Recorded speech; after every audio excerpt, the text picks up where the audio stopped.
हरियाणा बोलिया पर देखिए धान की सीधी बिजाई डीएसआर विधि से कैसे की जाती है। इसमें किसान को कितनी बचत होती है और क्या फ़ायदे होते हैं। सीधी बिजाई, जैसा कि आपको पता, जो हम ट्रेडिशनल मेथड से पडलिंग करते हैं, पडलिंग करके बिजाई करते हैं, उसमें पानी की बहुत ज़्यादा खपत होती है। और आपको पता है कि हमारा जो वाटर टेबल है बहुत नीचे जा रहा है, तो हमें पानी की महत्वता को समझते हुए धान की सीधी बिजाई करनी चाहिए। धान की सीधी बिजाई का समय 25 मई से 5 जून तक का उचित समय है। ये दो तरीके से की जा सकती है, एक तो सूखे खेत में, एक तरबत्तर खेत में। इसलिए प्रैक्टिस से किसानों के फीडबैक से हमें ये संज्ञान में आया है कि ज़्यादा बेटर तरबत्तर कंडीशन में जो हम बिजाई करते हैं वो सबसे बढ़िया रहती है। इसमें क्या है कि मतलब खेत को तैयार करके सिंचाई करके तो उसका जो बत्तर कंडीशन में आ जाता है, तो हम उससे हमारी DSR मशीन है जो डायरेक्ट सीधी ड्राइव, इस मशीन से हम धान की बिजाई करते हैं। इसमें धान की बिजाई में 8 से 10 किलोग्राम बीज यूज होता है। और इसमें हमारी पौधे से एक लाइन से दूसरे लाइन की लगभग 8 इंच की दूरी होती है। और इसमें मशीन के अंदर एक इंक्लाइन प्लेट लगी होती है। इंक्लाइन प्लेट में ग्रूव बने होते हैं, तो लगभग 2 इंच के पौधे से पौधा और 8 इंच लाइन से लाइन की दूरी होती है। और लगभग 1 सवा इंच की गहराई पे ये बीज बोया जाता है। इससे आपको एक लगभग 1 किलो बीज पैदा करने के लिए 4000 लीटर पानी लगता है। धान की पैदावार लगभग हमारी 35-40 मोटे PR किस्मों में है, तो आप अंदाज़ा लगाइए कितना पानी खर्च होता होगा। DSR मशीन करने के दो फायदे हैं। एक तो आपको खेत में पडलिंग नहीं करनी पड़ेगी, ना पानी को खड़ा रखना पड़ेगा।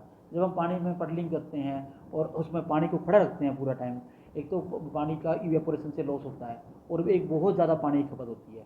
DSR मशीन से करने से हम जो हमारा जो पानी है, कुछ हमारा पानी नीचे जा करके ज़मीन में मिल जाता है, तो हमारा ग्राउंड वाटर लेवल है, जो वाटर लेवल भी बढ़ता है, तो हमारे पानी का प्रॉपर प्रयोग होता है।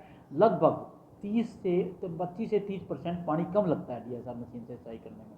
और हमारे पिछले प्रयोग रहे हैं कि इसमें बहुत बराबर की पैदावार है। और इसमें थोड़ा खरपतवार का नियंत्रण बहुत ज़रूरी है। खरपतवार नियंत्रण के लिए ये है कि जब जो ही बिजाई करते हैं, बिजाई के तुरंत बाद जो वीडीसाइड हैं, एक पेडीमेथलिन है, वो उसका पेडीमेथलिन लगभग 1.5 लीटर को 200 लीटर पानी मिला करके तुरंत बाद, बिजाई के तुरंत बाद स्प्रे करते हैं। उसके बाद पहली बिजाई जब हमने बिजाई कर दी बत्तर कंडीशन में, कम से कम 15-20 दिन के बाद हम दूसरी बिजाई करते हैं। इस टाइम 25 मई से लेके 5 जून तक का मौसम भी शुष्क होता है और खरपतवार के मतलब नियंत्रण ठीक रहता है, उसमें ज़्यादा खरपतवार पैदा नहीं होते। उसके बाद 25 दिन के बाद, लगभग 20 से 25 दिन के बाद, एक दूसरा वीडीसाइड है जो नॉमिनी गोल्ड के नाम से जाना जाता है। तो उसको 15-20 दिन के बाद इसे नॉमिनी गोल्ड 100 लीटर पानी में 100 मिलीलीटर ये मिला करके मैं अपना नॉमिनी गोल्ड इसका स्प्रे करते हैं। सिर्फ सीधी बिजाई में खरपतवार का नियंत्रण बड़ा मतलब एक महत्वपूर्ण भाग है। खरपतवार का नियंत्रण हो जाए तो हमारी पैदावार बराबर रहती है और हमारा कम से कम 8,000 रुपये पर एकड़ की बचत है। एंड कम से कम 2-2,500 लीटर का 2,000-2,500 रुपये का तेल तो हमारा खेत तैयार करते हुए पडलिंग करते हुए लग जाता है। और जो हमारे मजदूर हैं, एक तो मजदूरों की वैसे भी कमी है, दूसरा 4,000 रुपये पर एकड़ लेते हैं, तो लगभग 7,000 रुपये का हमारा वो बचत है। दूसरा, पिछले साल सरकार ने इसको प्रोत्साहन के लिए 4,000 रुपये प्रति एकड़ प्रोत्साहन राशि भी दी गई थी। ठीक है। और दूसरा, हमारा जो ये DSR से बिजाई करते हैं, तो कम से कम 10 से 15 दिन पहले हमारी फसल आती है, और ताकि पराली का प्रबंधन भी आराम से होता है, किसान को एक समय मिल जाता है तो पराली का भी प्रबंधन कर ले, उसकी ईल्ड भी है, समय की बचत, पैसे की बचत।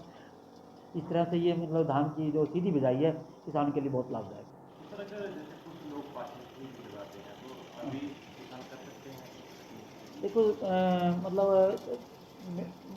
जो हमारी एग्रोनॉमी है उसके हिसाब तो 25 मई से 5 जून तक का समय ठीक है। लोग 10 जून तक भी लगा लेते हैं। 10 जून के बाद फिर एटमोसफियर में जैसे मतलब दस मैक्सिमम जो एग्रोनॉमी प्रैक्टिस में 5 जून तक का समय कहा गया, 25 मई से। सर, अगर बात करें, जैसे हम ये खबर पूरे हरियाणा के लिए कर रहे हैं, लेकिन कुछ ऐसे जिले हैं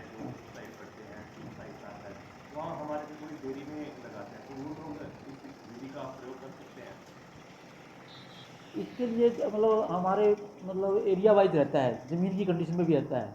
ये सैंडी स्वेल्स हैं, वहाँ ठीक नहीं है ये।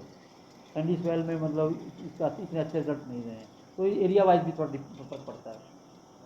सर अगर बात करें मशीन पे कुछ अनुदान दिया जाता है या विभाग मशीन कैसे पे करता है? विभाग द्वारा पिछली बार 40,000 रुपये प्रति मशीन अनुदान दिया गया था, और विभाग के पास भी 2 मशीनें हैं। किसान जब चाहे हमारे से ले जा सकता है, मात्र उसका 500 रुपये एक दिन तक है, 100 रुपये प्रति एकड़ के हिसाब से।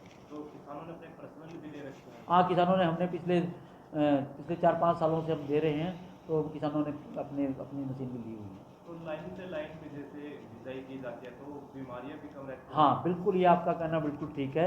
जब हम लाइन से लाइन मतलब जब हम एक लाइन टू लाइन मेंटेन करके रखते हैं तो क्रॉस वेंटिलेशन होता है और बीमारी का भी प्रकोप कम रहता है इसमें। एक बकायदे मतलब वैसे तो मैं एग्रीकल्चर इंजीनियरिंग सेक्शन से हूँ, फिर भी मतलब ये प्रैक्टिकल बात है। इसमें एक झंडे वाला रोग बोलते हैं, वो इसमें कम आता है जो हम DSR से करते हैं।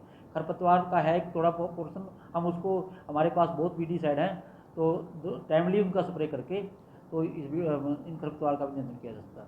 खाद कैसे दिया जाता है? खाद, पहला खाद तो हम 50 किलोग्राम DAP बक्से में डाल देते हैं, जिसमें फर्टिलाइजर बॉक्स होता है और सीड बॉक्स, सीड वाला दोनों है। 50 का तो उसमें लगभग 2.5 कट्टे फिर यूरिया के कुछ इंटरवल के बाद डालते हैं।